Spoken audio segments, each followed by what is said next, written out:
राज्य मंत्री और दतिया के प्रभारी मंत्री सुरेश राठखेड़ा का एक वीडियो इन दिनों सोशल मीडिया पर वायरल हो रहा है, जिसमें वह अपने आप को सिंधिया का सेवक और चपरासी जैसे शब्दों का इस्तेमाल करते दिख रहे हैं। मंत्री वीडियो में सिंधिया को अपना आका कहते हुए नजर आ रहे हैं। यह वीडियो भांडेर के व्यापारियों से बात का बताया जा रहा है।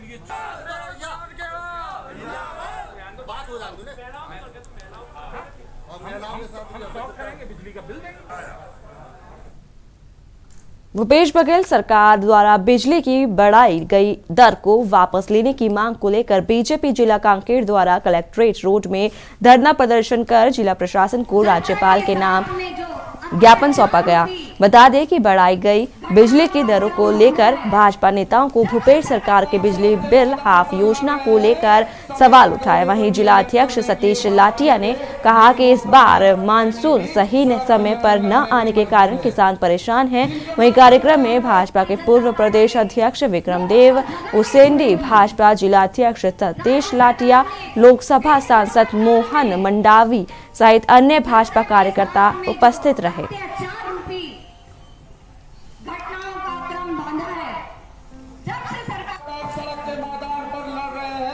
संविदा कर्मी को नियमित करने की ये बात किए थे, लेकिन वो संविदा कर्मी भी सड़क की लड़ाई लड़ने पे मजबूर है, जिनके माध्यम से हमको जनता पार्टी उस बढ़ोतरी को प्रदेश की सरकार वापस ले। पूरे छत्तीसगढ़ प्रदेश के किसानों के ऊपर कोरोना वैश्विक महामारी में जो मार जो झेल रही है, उसके साथ साथ ऊपर से बिजली बिल को बढ़ाना मतलब किसानों के ऊपर बोझ लादना, इस विषय को लेकर के पूरे प्रदेश के जिला मुख्यालयों में भारतीय जनता पार्टी एक दिवसीय धरना प्रदर्शन कर रही है। और आने वाला समय में भी अगर ये बिजली बिल वापस नहीं करेगी, किसानों का बोझ हल्का नहीं करेगी, तो पूरे ब्लॉक मुख्यालय पे धरना दिया जाएगा। मैं एक ही बात कहना चाहूंगा, लगातार जब से कांग्रेस की सरकार बनी है तब से किसानों को छला जा रहा है। और यहाँ रुकेंगे एक छोटे से ब्रेक के लिए।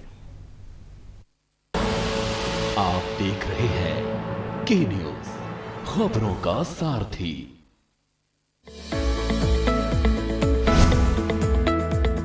उत्तर प्रदेश में माननीय प्रधानमंत्री मोदी जी के मार्गदर्शन और मुख्यमंत्री योगी आदित्यनाथ जी के नेतृत्व में यूपी में सर्वांगीण विकास हो रहा है। अपने नेक इरादे से यूपी सरकार ने वो सब कर दिखाया जो बीते कई दशकों में नहीं हो पाया। सबका साथ, सबका विकास और सबके विश्वास से मुफ्त वैक्सीन और मुफ्त इलाज का लाभ दिया है। प्रधानमंत्री आवास योजना से 40 लाख से अधिक आवासों का निर्माण कर बेघरों को घर दिया। प्रधानमंत्री गरीब कल्याण अन्न योजना में 15 करोड़ लोगों को मुफ्त राशन का लाभ दिया है। 2.61 करोड़ शौचालयों का निर्माण के साथ घर घर बिजली योजना के तहत ग्रामीण क्षेत्रों में 18 से 20 घंटे बिजली की आपूर्ति हो रही है। पीएम किसान सम्मान निधि योजना लागू करने में यूपी नंबर 1 बना। 341 किलोमीटर लंबे पूर्वांचल एक्सप्रेसवे का काम अंतिम चरण में पहुंचा है। कोरोना कालखंड में 56,000 करोड़ के विदेशी निवेश का प्रस्ताव और ओडीओपी योजना में 25 लाख लोगों को रोजगार सिर्फ योगी सरकार में ही संभव हो सका। पिछले 4 वर्ष के दौरान जितनी विकास की योजनाएं केंद्र और प्रदेश सरकार की आई हैं, वो अद्भुत है। यूपी सरकार की साफ नीयत और सही विकास से यूपी की तस्वीर बदल चुकी है। योगी सरकार के इरादे ने काम अनेक। जुबान के लिए उड़ चला गैरों की ज़मीं पर, खुशबू अपने पन की ढूंढता औरों की ज़मीं पर, मेरी माटी की ये जुबान, मेरी माटी की ये जुबान है मुझसे दूर मीलों दूर, पर ये दिल है कि चख रहा का नूर, नूर और नूर। दूर कितना भी जाओ, इस जुबान से दूर ना जा पाओगे। विमल, बोलो जुबान केसरी। आप देख रहे हैं के न्यूज, खबरों का सारथी। ब्रेक के बाद स्वागत है आपका। खबर कांकेर से है, जहां शासकीय योजना के तहत स्कूल पढ़ने वाले छात्र छात्राओं को जातीय आय निवास प्रमाण पत्र निःशुल्क वितरण किए। वहीं विशेष अभियान के तहत कांकेर जिले के सभी विकास खंडों में 6ठी और 12वीं के अध्ययन स्कूली छात्र छात्राओं को 10,231 जाति प्रमाण पत्र वितरण किए गए। इस मुहिम की शुरुआत करते हुए शासकीय उच्चतर माध्यमिक विद्यालय बानबेड़ा प्रांगण में जिले के कलेक्टर चंदन कुमार, अनुविभागीय अधिकारी जितेंद्र कुमार यादव व नायब तहसीलदार ने छात्र छात्राओं को जाति प्रमाण पत्र वितरित किए।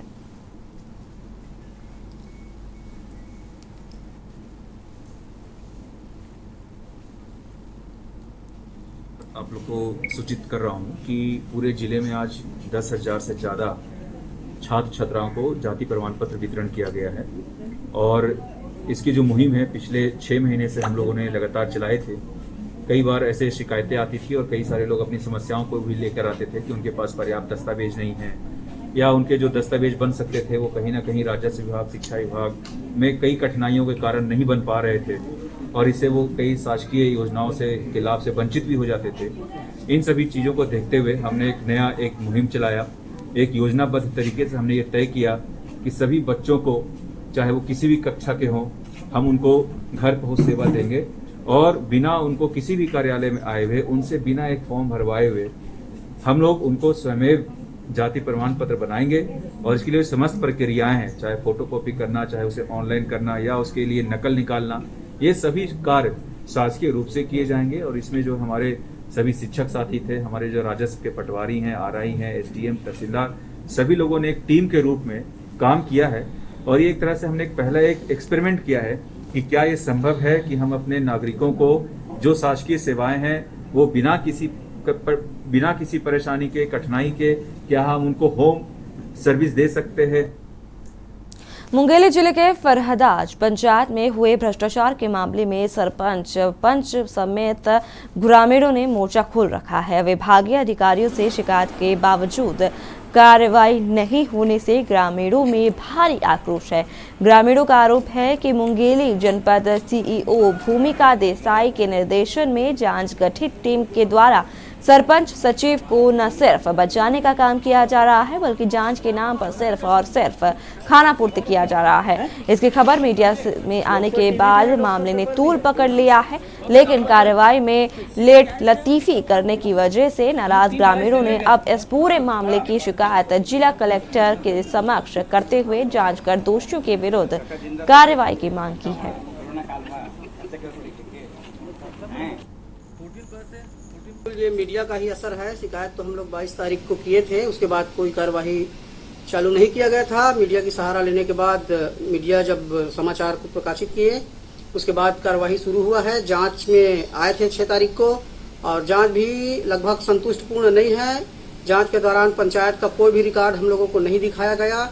बार बार मांग करने के बाद भी जांच अधिकारी द्वारा पंचायत का रिकॉर्ड, कार्यवाही पंजी या सूचना पंजी या चेक बुक, बिल बुक कुछ भी नहीं दिखाया गया है और हम लोग बार बार मांग किए हैं। इस प्रकार हमें जांच अधूरा लगता है और इसकी बारीकी से जांच होना चाहिए। जिला पंचायत को इस संबंध में निर्देशित किया गया है और मामला को टीएल में भी दर्ज किया गया। एक आखिरी सवाल। खबर दुमका के हंसडीहा थाना परिसर से है, जहां मंगलवार को मुहर्रम को लेकर सभी स्थानीय राजनीतिक दलों के साथ शांति समिति की महत्वपूर्ण बैठक आयोजित की गई। वहीं संबोधित करते हुए थाना प्रभारी ने कहा कि सरकार द्वारा जारी किए गए गाइडलाइन का 100% पालन करें, वहीं शांतिपूर्ण तरीके से मुहर्रम मनाएं।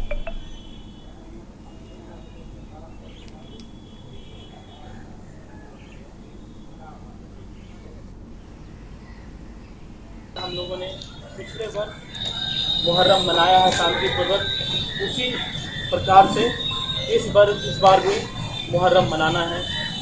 किसी प्रकार का जुलूस का कोई भी लाइसेंस नहीं दिया गया है। उसके बाद सरकार की तरफ से जो भी दिशा निर्देश पालन दिया गया है उसको अक्षरशः पालन करना है। जुलूस ना निकले, तजिया ना निकले, चाहे किसी तरह की भीड़ भाड़ की स्थिति उत्पन्न नहीं हो, किसी तरह का अफवाह ना फैले, शांति व्यवस्था बनी रहे।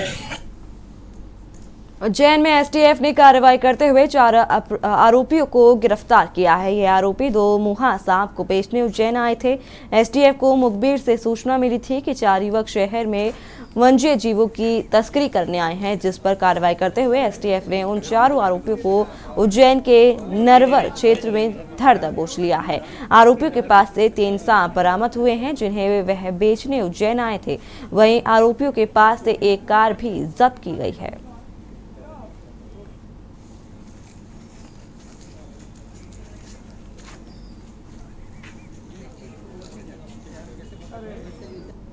एसटीएफ इकाई उज्जैन के द्वारा आज वाइल्ड लाइफ प्रोटेक्शन एक्ट के अंतर्गत कार्रवाई करते हुए 4 आरोपियों को पकड़ा है और उनके पास से 3 सेंडबुआ स्नेक बरामद हुए हैं। यह जानवर प्रतिबंधित और संरक्षित एनिमल के रूप में आता है और इसका परिवहन करना या अपने पोजीशन में बिना लाइसेंस के रखना एक गंभीर अपराध की श्रेणी में आता है।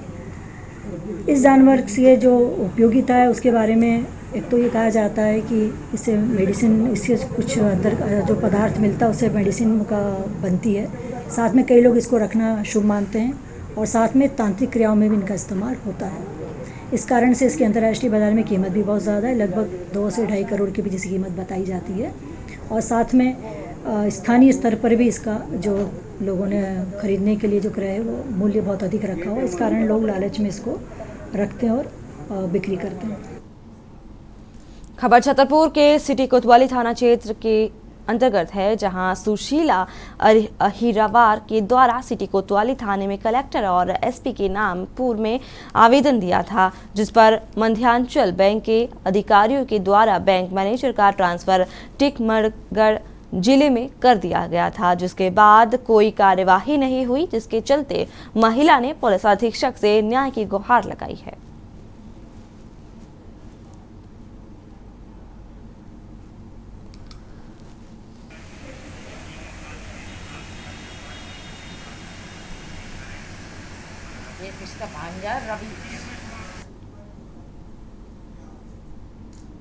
राजधानी भोपाल में कोरोना वायरस के उपकरण कबाड़ी के ठेले पर मिलने का सनसनीखेज मामला सामने आया है।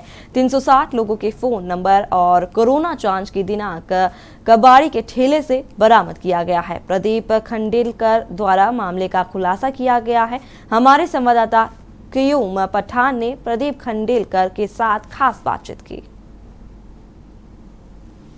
साथ मौजूद है प्रदीप खंडवाल जी, जिनने कोविड की जांच को लेकर बड़ा खुलासा कर रहे हैं। आइए अब उनसे चर्चा करते हैं।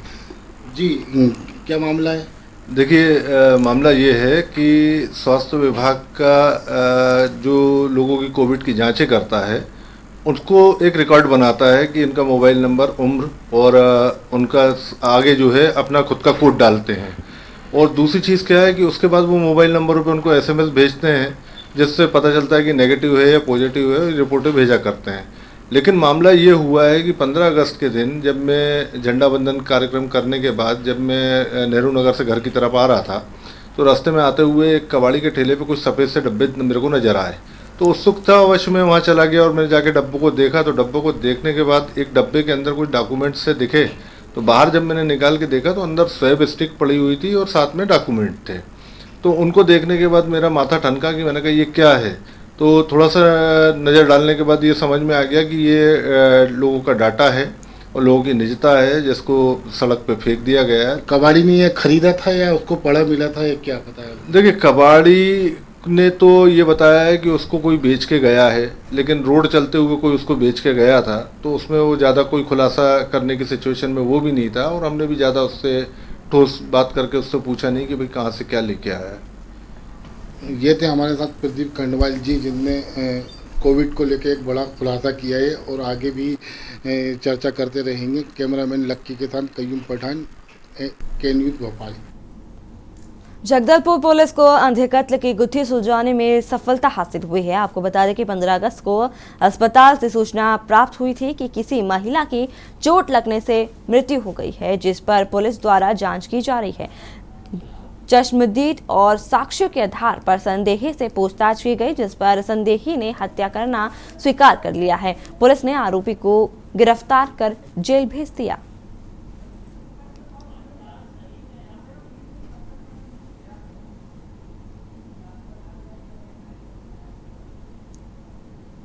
मामला थाना सिटी कोतवाली जगदलपुर क्षेत्र का है, जहां अस्पताल से अस्पताली मेमो प्राप्त हुआ था कि किसी महिला की जो है धारदार हथियार से चोट लगने से जो है मृत्यु हो गई है। और सूचना पर थाना कोतवाली में मर्ग पंजीबद्ध कर जो है जांच में लिया गया और दौरान तहकीकात के जो है पाया गया कि इस मामले की जो मृतका सुजाता भारती, उनकी धारदार हथियार से चोट होने से इस मृत्यु होना पाया गया। और इस मामले में अज्ञात आरोपी के विरुद्ध हत्या का अपराध पंजीबद्ध कर अनुसंधान में लिया गया और दौरान अनुसंधान के इस मामले के जो संदेही हैं नागू नायडू निवासी महारानी वार्ड, उसे पूछताछ किया गया और पूछताछ के दौरान आरोपी नागू नायडू के द्वारा जो है सुजाता भारती की हत्या करना स्वीकार किया गया।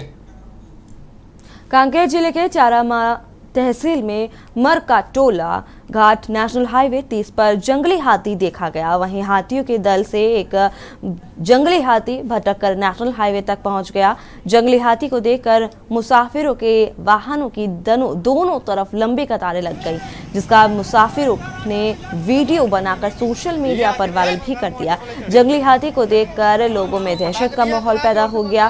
सूचना के बाद मौके पर पहुंचे वन विभाग के कर्मचारी जंगली हाथी को जंगल की ओर खदेड़ने में जुट गए।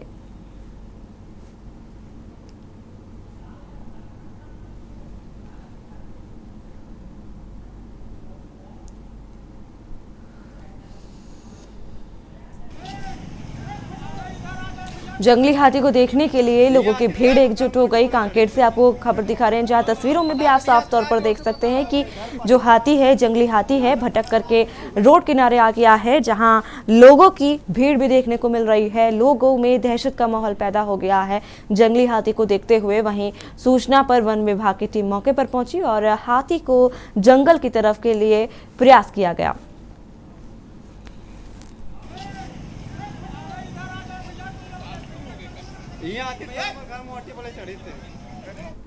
खबर बिलासपुर के सिविल लाइन से है, जहां पुलिस ने चाकू लेकर लोगों को धमकाने वाले 2 आरोपी को पकड़ने में सफलता हासिल की है। बता दें कि पकड़े गए आरोपी आदंत अपराधी है और इससे पहले भी उसके कई मामले शहर के अलग अलग थानों में दर्ज है।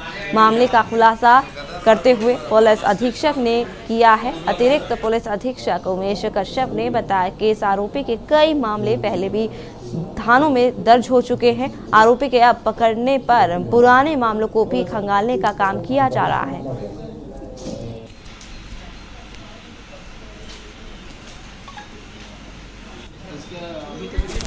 एक सेकंड में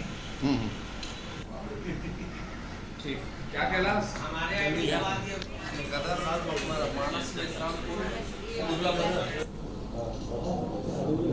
15 अगस्त की देर रात जो है सिविल लाइन थाना क्षेत्र में तालापारा में एक मारपीट की घटना हुई थी, जिसमें धारा 294, 307, 34 के तहत अपराध पंजीबद्ध किया गया था। उनके 2 आरोपी मानस मेश्राम उर्फ गदर और अनन्य भीमटे को आज गिरफ्तार किया गया है और उनके कब्जे से एक घटना में प्रयुक्त चाकू जब्त किया गया है और इनको गिरफ्तार कर जो है न्यायालय पेश किया जा रहा है। ये मानस उर्फ गदर जो है, इसके खिलाफ और भी अपराध पंजीबद्ध हैं सिविल लाइन थाना क्षेत्र में और इसके खिलाफ जो है उसको सभी को ध्यान में रखते हुए कार्रवाई की जाएगी। दुर्ग में मुख्यमंत्री भूपेश बघेल के विधानसभा क्षेत्र पाटन के ग्राम पंचायतों के महिला सचिवों ने नियमितकरण को लेकर आज अनूठी पहल करते हुए मुख्यमंत्री भूपेश बघेल को राखी भेजकर तोहफे में नियमितकरण करने की मांग की है। महिला सचिवों ने बताया कि मुख्यमंत्री के द्वारा आश्वस्त किया गया है, दिसंबर महीने तक प्रदेश के सचिवों को नियमित कर दिया जाएगा। इसी वादे को याद दिलाते हुए राखी और स्मरण पत्र के माध्यम से हमने नियमितीकरण करने के लिए आग्रह किया। चलो पहले मेरे खड़ा होगा हर बहन की एक आशा होती है रक्षाबंधन पर्व पर कि मतलब मेरा भाई मुझे कुछ ऐसा दे जिससे मेरा जीवन सफल हो जाए, या हर भाई की एक आशा ऐसी होती है कि मतलब मैं अपनी बहन को इतना दूं कि वो उसका जो मन है वो प्रसन्न हो जाए। तो इस राखी को भेजने का मतलब वही है कि मतलब हम भी चाहते हैं कि जो हमारी पंचायत सचिव संघ की ओर से लंबित जो हमारी मांगे हैं 2 वर्ष के परीक्षा अवधि के पश्चात शासकीकरण के लिए। तो हम दिसंबर में सीएम साहब ने हम लोग को वादा किया है कि मैं आप लोग की मांग है वो पूरी करूँगा। ये बहुत ही सौभाग्य की बात है कि हमारे पटन के लाडला जो हमारे विधायक हैं माननीय भूपेश बघेल जी, वो हमारे प्रदेश का नेतृत्व कर रहे हैं, हमारे मुख्यमंत्री। और हम सभी सचिव मानते हैं कि भूपेश है तो भरोसा है, और भूपेश जी बोलते हैं वो करते हैं, और हम लोग के दुख सुख से जुड़ा हुआ है और प्रत्येक सचिवों के संबंध में जानता है। विगत 25 वर्षों से पंचायत सचिव शासकीकरण मांग को लेकर आंदोलित रहा है। मिनपा के ग्रामीण अपने गांव की समस्याएं लेकर जिला मुख्यालय पहुंचे और जिला पंचायत अध्यक्ष हरीश कवासी और कलेक्टर विनीत नंदवार से मुलाकात की और खुलकर अपनी समस्याएं साझा की। हरीश कवासी और कलेक्टर ने मिनपा के ग्रामीणों के इस प्रयास की स्वतंत्र भाव से प्रशंसा की और ग्रामीणों से मिलने पर गदगद होकर उठे। उन्होंने बड़ी तन्मयता से ग्रामीणों की समस्याओं को सुना और शीघ्र निस्तारण करने की बात कही।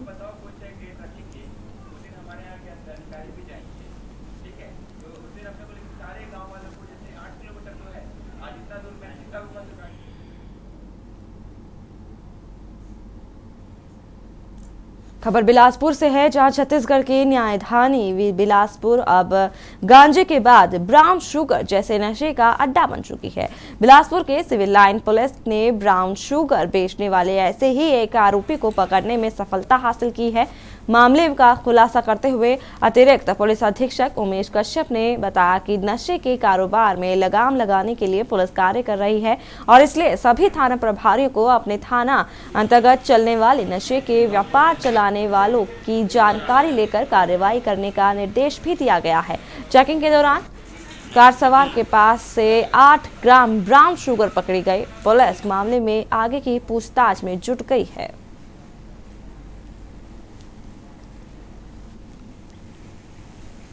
हुई है, उसकी कीमत लगभग 20,000 रुपये है, लेकिन ये एक कार में था और वो कार भी जब्ती की गई है, हुंडई कार। साथ ही उसकी दोनों मिलाकर कीमत जो है 3 लाख से ऊपर है। और ये कहाँ से लाया और किनको बेच रहा था, इस संबंध में अभी जो है हम पूछताछ कर रहे हैं। और यहाँ रुकेंगे एक छोटे से ब्रेक के लिए, जल्द हाजिर होंगे। आप देख रहे हैं के न्यूज़, खबरों का सारथी।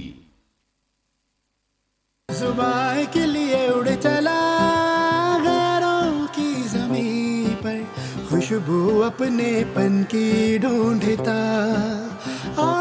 दूर कितना भी जा, इस जुबान से दूर ना जा पाओगे। विमल, बोलो जुबान केसरी। आप देख रहे हैं के न्यूज़, खबरों का सारथी। ब्रेक के बाद स्वागत है आपका। टूटी हुई सड़कों को लेकर भाजपा पार्षदों और कार्यकर्ताओं ने अनोखे ढंग से विरोध प्रदर्शन किया। दरअसल प्रशासन ने पाइपलाइन डालने के लिए सड़क पर खुदाई का कार्य किया था। बारिश के कारण पूरी सड़क कीचड़ युक्त हो गई थी, जिस कारण राहगीरों को दिक्कतों का सामना करना पड़ रहा था, जिसको लेकर भाजपा पार्षदों ने बीच सड़क पर धान की रोपाई कर विरोध प्रदर्शन किया।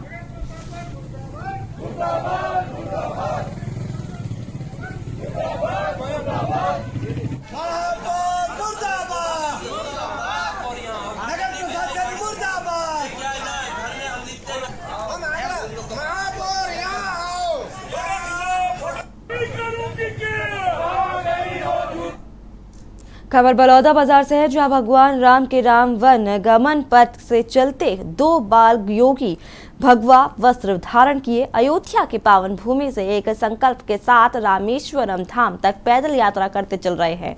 पिछले 43 दिन तक लगातार चलने के बाद आज कुश की नगरी कहे जाने वाले कसडोल नगर पंचायत पहुंचे, जहां राष्ट्रीय सेवा संघ के पुनेश्वर नाथ मिश्रा, शिव साहू सहित कई सदस्यों द्वारा बाल संतों की सेवा कर भोजन कराया गया, जिसके बाद आगे की यात्रा के लिए निकले।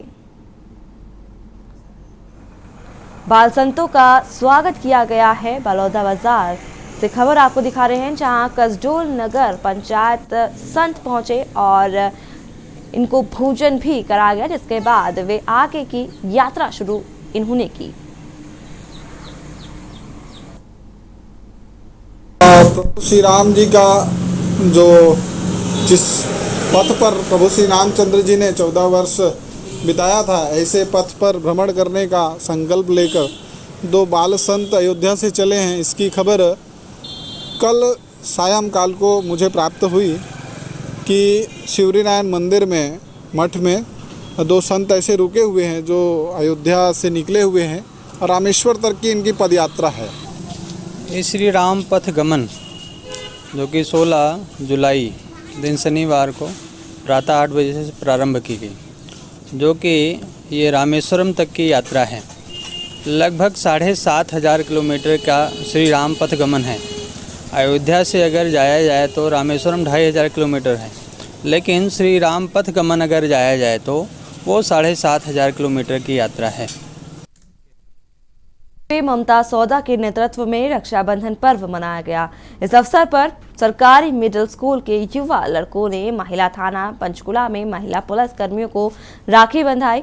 बच्चों ने कहा कि महिलाएं भी रक्षक हो सकती हैं, जरूरी नहीं पुरुष ही रक्षक हों, क्योंकि महिला ही ऐसा रूप है जो अपने बच्चे की रक्षा करती है।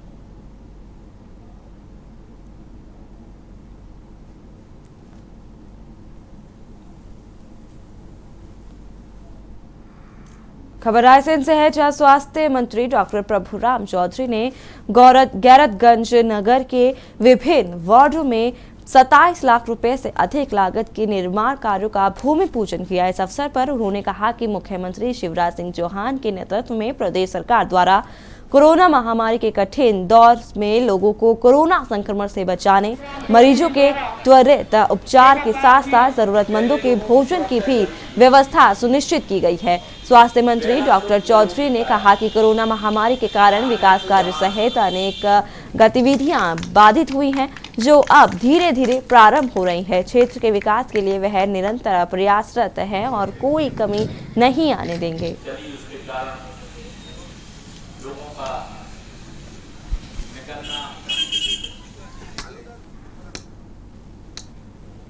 बोरा नदी में 4 बच्चे नहाने के लिए गए हुए थे, जहां पर नदी में अचानक बहाव तेज होने के कारण 4 बच्चे नदी के बीचों बीच फंस गए थे। बच्चों ने अपने हौसले को कायम रखते हुए चट्टान को पकड़े रहे। वहीं मनेंद्रगढ़ थाना प्रभारी सचिव सिंह ने मामले की जानकारी मिलते ही उन्होंने तत्काल इसकी सूचना पुलिस अधीक्षक और रेस्क्यू टीम को दी। पुलिस ने सीढ़ीनुमा पुल बनाकर रस्सी की मदद से फंसे 4 बच्चों को कड़ी मशक्कत के बाद बाहर निकाल लिया।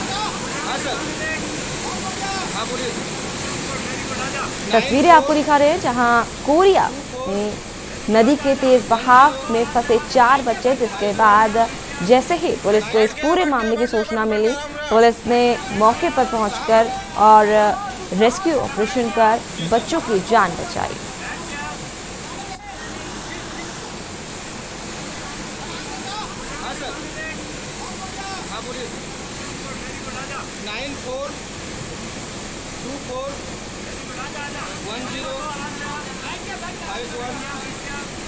तस्वीरें आपको दिखा रहे हैं, जहां इतने तेज बहाव में बच्चे फंस गए थे, जिसके बाद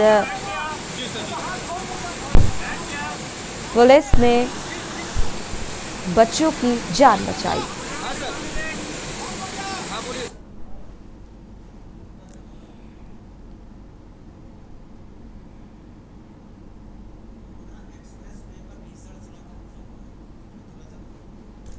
और इस वक्त मथुरा से खबर आ रही है, जहां एक्सप्रेसवे पर भीषण सड़क हादसा हुआ है। यमुना एक्सप्रेसवे पर भीषण सड़क हादसा हुआ है। मथुरा से आपको खबर दिखा रहे हैं, जहां डबल डेकर बस ईंटों से भरे ट्रैक्टर ट्राला में घुसी। बस में सवार करीब 40 यात्री घायल हो गए हैं। इस वक्त की बड़ी खबर आपको दिखा रहे हैं मथुरा से, जहां घायल यात्रियों में आधा दर्जन लोगों की हालत काफी ज्यादा गंभीर बनी हुई है। वहीं घायलों को जिला अस्पताल में भर्ती कराया है। भीषण सड़क हादसे के बाद मची चीख पुकार। मथुरा से खबर आपको दिखा रहे हैं, जहां मौके पर पहुंचे ग्रामीणों ने पुलिस को सूचना दी। वहीं पुलिस मौके पर पहुंची और आपको बता दें कि ग्रामीण और पुलिस ने बस में फंसे यात्रियों को बाहर निकाला और जो लोग घायल हो गए हैं उन्हें जिला अस्पताल में भर्ती कराया गया है। कई एम्बुलेंस से घायलों को अस्पताल भेजा गया है, जहां इलाज किया जा रहा है। कानपुर से नोएडा जा रही थी डबल डेकर बस। मथुरा से खबर आपको दिखा रहे हैं, जहां थाना नोहझील क्षेत्र में माइलस्टोन 65 की घटना आपको बता रहे हैं। यमुना एक्सप्रेस वे पर भीषण सड़क हादसा हो गया, जहां कई लोग गंभीर रूप से घायल हो गए हैं। डबल डेकर बस ईंटों से भरे ट्रैक्टर ट्राला में जा घुसा, जिसके बाद भीषण सड़क हादसा हो गया और इस हादसे में 40 लोग करीब गंभीर हालत में उनको अस्पताल में भर्ती कराया गया है। मथुरा से खबर आपको दिखा रहे हैं, जहां बस में सवार करीब 40 यात्री घायल हो गए हैं, जिन्हें स्थानीय लोगों ने और पुलिस ने मौके पर जिला अस्पताल में भर्ती कराया। भीषण सड़क हादसे के बाद चीख पुकार मची, वहीं पूरा माहौल दहशत में बन गया। मौके पर पहुंचे ग्रामीणों ने और पुलिस को सूचना दी, जिसके बाद पुलिस मौके पर पहुंची और ग्रामीणों ने भी पुलिस की मदद से फंसे यात्रियों को बाहर निकाला और एम्बुलेंस के जरिए अस्पताल में भर्ती कराया गया, जहां घायलों का इलाज किया जा रहा है। तस्वीरें भी आपको दिखा रहे हैं के न्यूज़ के माध्यम से, जहां ये बड़ा हादसा हो गया। करीब 40 यात्री घायल हो गए हैं। करीब 40 यात्री घायल हो गए हैं। यमुना एक्सप्रेस वे पर भीषण सड़क हादसा हो गया है। डबल डेकर बस ईंटों से भरे ट्रैक्टर ट्राला में जा घुसी। तस्वीरें भी आपको दिखा रहे हैं, जहां डबल डेकर बस जो है वो भीषण सड़क हादसा हो गया, जिसमें 40 लोग 40 यात्री गंभीर रूप से घायल हो गए हैं। आपको बता दें कि ग्रामीणों ने पुलिस की मदद से अस्पताल में भर्ती कराया, जिनका इलाज किया जा रहा है अस्पताल में। घायल यात्रियों ने, आपको बता दें कि घायल यात्रियों का इलाज किया जा रहा है अस्पताल में। भीषण सड़क हादसा देखने को मिला है। तस्वीरों के माध्यम से भी आपको दिखा रहे हैं। मथुरा से खबर है। तमाम जानकारी के लिए हमारे साथ हमारे संवाददाता अभिनव उपाध्याय हमारे साथ जुड़ चुके हैं। अभिनव से जानना चाहेंगे, अभिनव, जिस तरीके से घटना सामने आ रही है, हादसा हुआ है और 40 यात्री जो है घायल होने की खबर सामने आ रही है। अभिनव, आपसे जानना चाहेंगे पूरी जानकारी।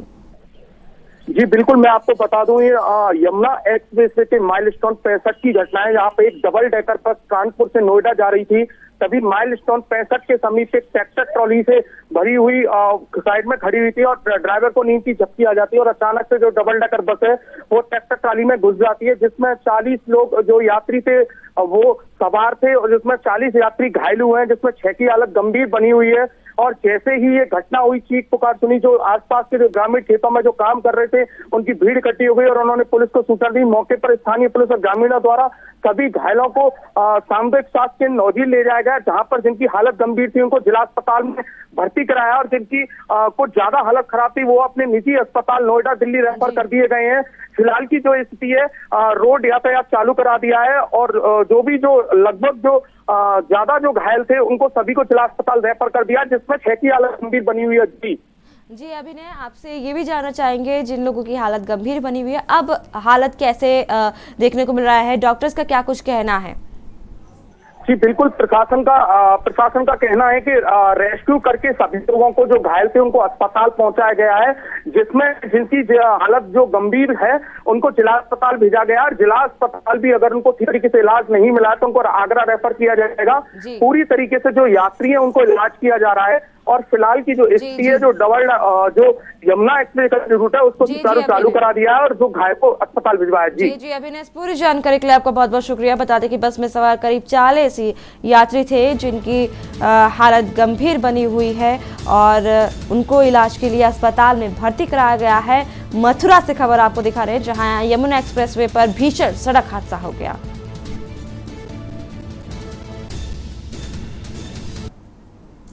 भारत की बात में फिलहाल इतना ही। बाकी की तमाम खबरों को जानने के लिए आप देखते रहिए के न्यूज़ इंडिया।